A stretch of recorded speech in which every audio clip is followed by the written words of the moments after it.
Today I'm going to answer some of the most frequently asked questions that we get around here, and apparently I have both Snowball and Tony here helping me. Hopefully they're going to be getting along and Snowball's not going to be bossing the Chihuahua around, which sometimes happens. The first one is, does Sadie have any help in school? For anyone who's new here, Sadie is midway through her first year of middle school, which here where we live means that she is in the 5th grade. And we just got her first report card of the year and she had straight A's, her very first 4.0. Not her first, well, this is the first year that they actually give A's instead of other letters. That was kind of cool to see. Midway through the semester, when we went in to meet with the teachers and we also got to see our grades, we had found she had A's in every single class except for one.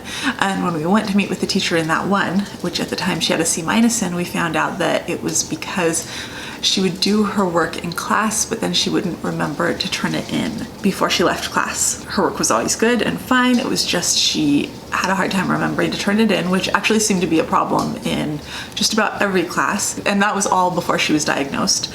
So for the second half of the quarter, she worked really hard and we just talked about it. Remembering to turn papers in before she got up and left class at the end of the day, had she turned everything in. And she worked hard at it. It seemed like things turned around by the end of the quarter because she has no education plan in place. She has no supports in place at this point in time. Academically, she doesn't really seem to need any. I do want to go in and talk to the special ed director just so that they know about her diagnosis, but she seems academically to do really well. I think that when she's at school, she does a really good job of holding it together because she knows that she can't be hyper. She knows that she has to focus. And when we went from homeschooling to public school, she is in public school. She's done homeschooling, private school, and public school.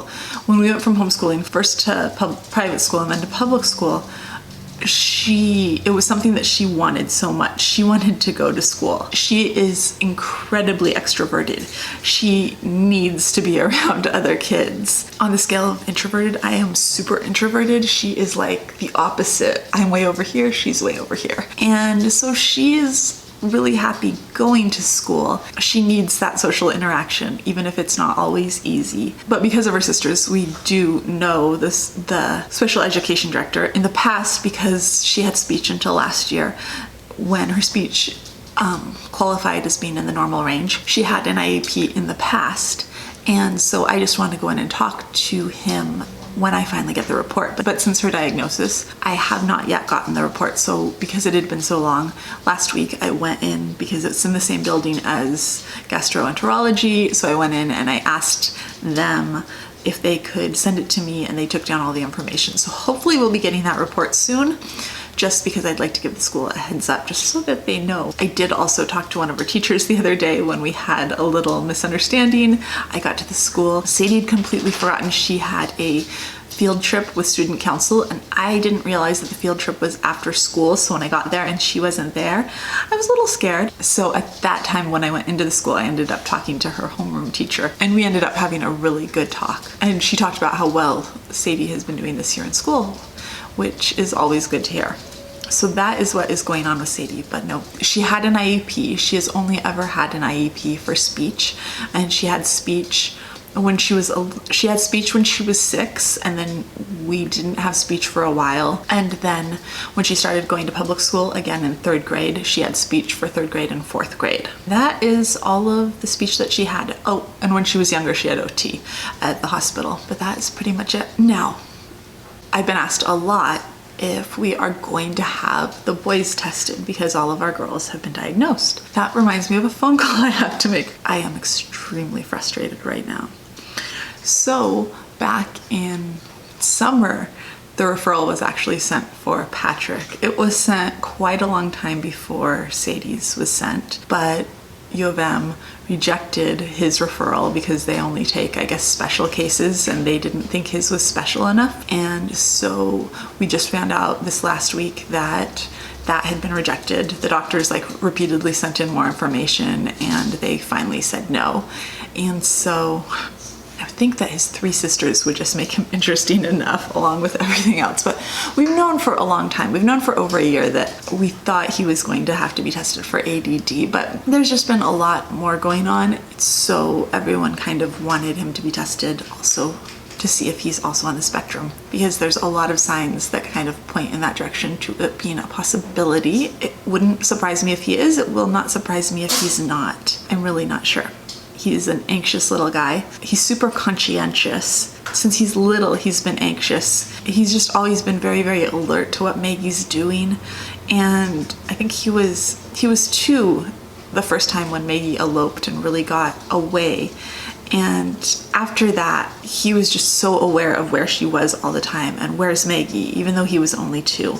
And I do wonder how much that has contributed to his anxiety, because that definitely seems to have made an impression on him. It's something that we're definitely watching. We got a second referral. I asked for a second referral. I specifically asked for it to be sent to a certain place that works with our insurance that I know has a 1-month wait list. And it got sent to a place that, number one, I know only really diagnoses kids that are like barely verbal. They're the place that diagnosed Maggie and Tessie are really good diagnosing kids like Maggie and Tessie. They wouldn't even look at Sadie. It's a state program, and they told me the first time they went in. We went in once with Sadie when Sadie was 8, and before we even got there, because Sadie had met someone else at the agency before, they don't really diagnose kids who function like Sadie or Patrick. And I know that. And they do a lot of really good work. But when I was there once with Sadie, I was told that, oh, we've had kids here from U of M who've had diagnoses, and I had to tell them your child's not on the autism spectrum. This is just a social worker who's doing intake. And so they do really good work. If he was not verbal, if he was barely verbal, I would have no problem with him going there for his diagnosis and his intake appointment.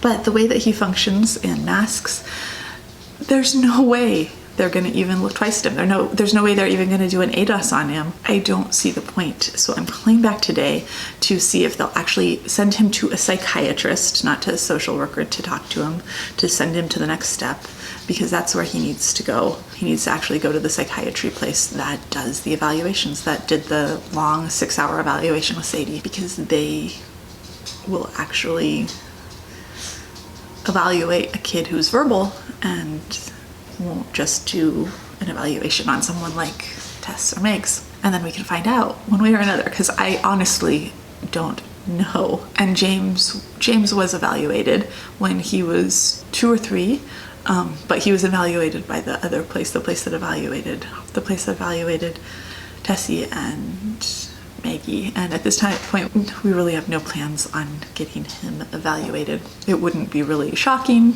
if he ends up having ADHD. I mean, I think 100% of his 4 older siblings are hyperactive, like not like just hyper, but like extremely hyperactive. We'll see. I mean, he's 5. I pushed off Patrick being evaluated until now for ADD, because Patrick's not hyperactive like our girls. He's dreamy and it's ADD. He's not hyperactive.